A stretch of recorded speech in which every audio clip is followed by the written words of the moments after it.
নমস্কার, আমি তনিমা আর আমার নতুন আরেকটি গল্পে আপনাদের সবাইকে অনেক অনেক স্বাগত। তবে আজকে এই ভিডিওটা কিন্তু হচ্ছে আমার বাড়ি থেকে নয়। অলরেডি আপনারা জেনে গেছেন যে আমরা ঘুরতে এসেছি অন্য একটা জায়গাতে, আর আমরা এখন রয়েছি লা ভেগাস শহরে। আর লা ভেগাসটা হচ্ছে নাভেদা স্টেটের একটি খুবই জনপ্রিয় শহর, এবং এই লা ভেগাস শহরটি জানে না এমন মনে হয় কেউ নেই। আমেরিকার মধ্যে অত্যন্ত জনবহুল একটি শহর, এবং এই শহরে আমরা এসেছি আমাদের প্রিয় একটা ভাইয়ের কাছে, যার সাথে লাস্ট 1.5 বছর আগে দেখা হয়েছিল ইসরায়েলে, আর তারপর আবার এই সোজা আমেরিকা।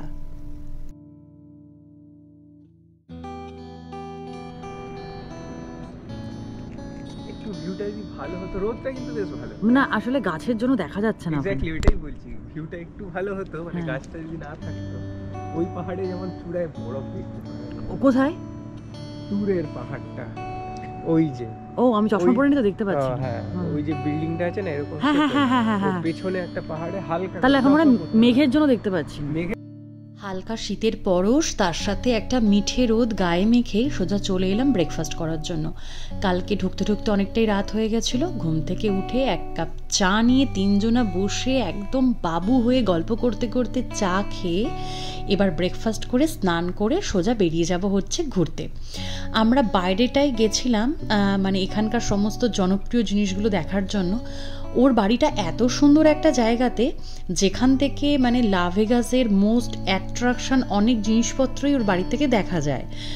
আর আমরা রয়েছি একদম নাভেদা ইউনিভার্সিটি থেকে একদম হাঁটা পথে, ওই 7 থেকে 8 মিনিটের দূরত্বে। ও কাজ করে ইউনিভার্সিটিতে, তো কাছাকাছি এই ওর ঘরটা। এবং ওর ঘরটা থেকে আমাদের সব থেকে ব্যাপার হচ্ছে, আমরা যেখানে যেখানে ঘুরতে যাব একটা মাত্র বাস করে, বা হয়তো কোনো কোনো সময় 2টো বাস চেঞ্জ করলেই আমরা একদম পৌঁছে যাব হচ্ছে লোকেশানে। তাহলে চলুন ঝটপট করে ব্রেকফাস্ট করে স্নান টান করে রেডি হয়ে বেরিয়ে পড়ি। আর মানে মনে হচ্ছে না যে বাড়িতে থেকে 1 মিনিটও সময় নষ্ট করি। আজকের ওয়েদারটা যেমন সুন্দর, আর ঠিক তেমন সুন্দর হচ্ছে বাইরের পরিবেশটা। আর আমরা যেহেতু এখানে অনেক দিনের জন্য প্ল্যান করে আসিনি, ওই হাতে মাত্র আছে 2 দিন মতো সময়, তো তার মধ্যেই আমরা পুরোটা ঘুরে নেওয়ার চেষ্টা করব। ওই একটু ছুটি কাটাতে টুক করে চলে আসা।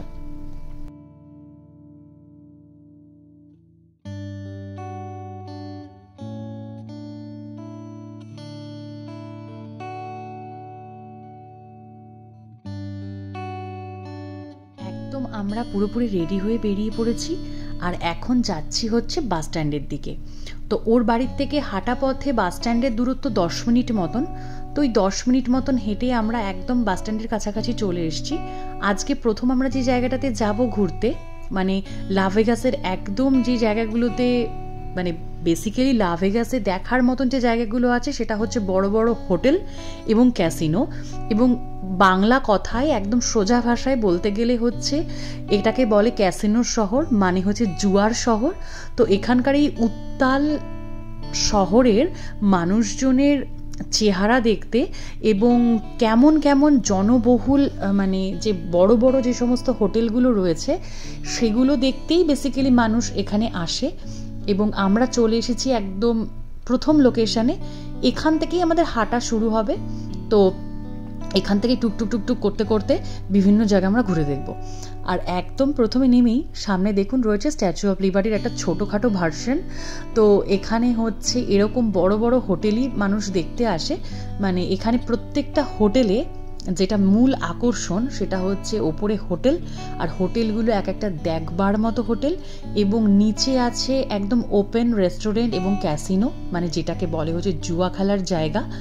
এবং তার সাথে সাথে বিভিন্ন রাইডস, খাবার দাবার দোকান, রেস্টুরেন্ট এবং বিভিন্ন রকমের অ্যাক্টিভিটিস। এই সামনেই যে জায়গাটিকে আপনারা এখন এই মুহূর্তে দেখতে পাচ্ছেন, দেখুন, মানে দেখে এক নজরেই আপনার চোখ আটকে যাবে, মানে স্ট্যাচু অফ লিবার্টি। তো এরকম বিভিন্ন নিদর্শন, ছোটোখাটো জিনিস সব কিছু রয়েছে। আর সামনের যে মেয়েগুলোকে এখন আপনারা দেখতে পেলেন, রাস্তায় চলার পথে এরকম প্রচুর ছেলে মেয়েকে ঘুরতে দেখা যায়। এরা বেসিক্যালি সেচেগুচে ঘোরে হচ্ছে বিভিন্ন লোকেদের সাথে এসে ফটো তুলবে এবং ওরা তার জন্য টাকা নেবে। আর দেখুন সামনে আরও একজন মানে দুজন এরকম নামছে।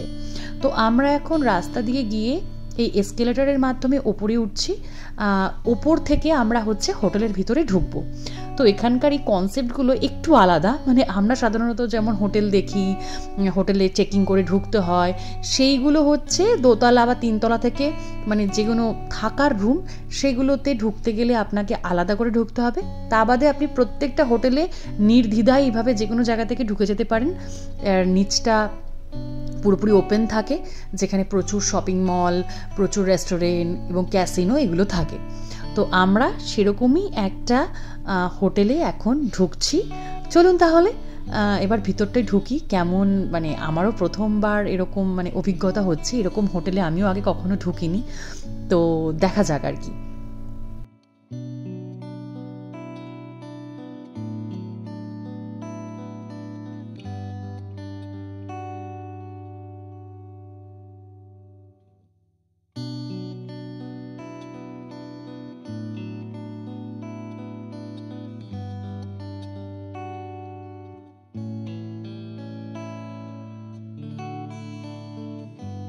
যেই হোটেলটার মধ্যে প্রথম আমরা ঢুকলাম, আমি এই মুহূর্তে নাম ভুলে গেছি। তার কারণ আমি এত হোটেলে এখানে এসে ঘুরেছি বা ঘুরছি যে এত নাম আমার মনে রাখতে পারছি না। তবে এই হোটেলের ভিতরে যাব না, ওপর থেকে আপনাদের একটু দৃশ্য দেখাবো ক্যাসিনোগুলো কেমন একটা হয়। তো দেখতে পাচ্ছেন নিচে অসংখ্য লাইট জ্বলছে এবং বিভিন্ন রকমের জায়গা। এগুলো হচ্ছে এক একটা গেম। এখানে বিভিন্ন ধরনের এরকম গেম আছে যেখানে মানুষ বসে ক্যাসিনো খেলে। এবং সব থেকে মজার ব্যাপার, বাইরে ঠিক বেরিয়েই এই জায়গাটা দেখুন, অনেকটা মনে হচ্ছে ডিজনিল্যান্ড টাইপের দেখতে। তো এটাও আর একটা হোটেল। আর এখানে মজার ব্যাপার হচ্ছে এটাই যে একটা হোটেলের মধ্যে থেকে আর একটা হোটেল, সেখান থেকে বেরিয়ে স্কেলেটারে করে আর একটা হোটেল, মানে কিভাবে যে আপনি একটার মধ্যে থেকে আর একটাতে পৌঁছে যাবেন, মানে আমার তো ভীষণ মজা লেগেছে। আর আজকের ওয়েদারটা না এত সুন্দর, এখানে পুরো রোদ ঝলমল করছে। এয়ারপোর্ট থেকে নেমে যখন আমরা প্রথম মানে এয়ারপোর্ট থেকে ফ্লাইট থেকে নেমে প্রথম পা রাখলাম, কি বলবো, সেখান থেকেই ক্যাসিনো শুরু হয়ে গেছে। মানে দেখে বোঝায়, মানে চোখ বন্ধ করে নির্দ্বিধায় বোঝা যাবে যে হ্যাঁ এটাই হচ্ছে লা ভেগাস। তো এখন ওই জায়গাটা থেকে বেরিয়ে আমরা যাচ্ছি হচ্ছে আর একটা অন্য হোটেলের দিকে। তবে আমাদের এই যাত্রা, আমাদের এই ঘোরাঘুরি তো চলতেই থাকবে এবং আপনাদের জন্য অসম্ভব সুন্দর সুন্দর জিনিস ওয়েট করছে। আজকের মতো এই ছোট্ট গল্পটা আমি এখানেই শেষ করছি, কারণ ঘুরতে এসেছি, এখন অনেক বড় বড় করে ভিডিও করে ডিটেইলে এডিট করার সময় পাচ্ছি না। তো আশা করি আপনাদের এই ভিডিওটা ভালো লাগবে। তো দেখা হচ্ছে খুব তাড়াতাড়ি লা ভেগাসের নতুন আরও অনেক গল্প নিয়ে। সবাই খুব ভালো থাকবেন, সুস্থ থাকবেন। আর যদি তনিমার গল্প আপনাদের ভালো লেগে থাকে তাহলে অবশ্যই ইউটিউব দেখলে চ্যানেলটি সাবস্ক্রাইব করবেন, আর ফেসবুকে দেখে থাকলে চ্যানেলটি ফলো করবেন। Tata, by.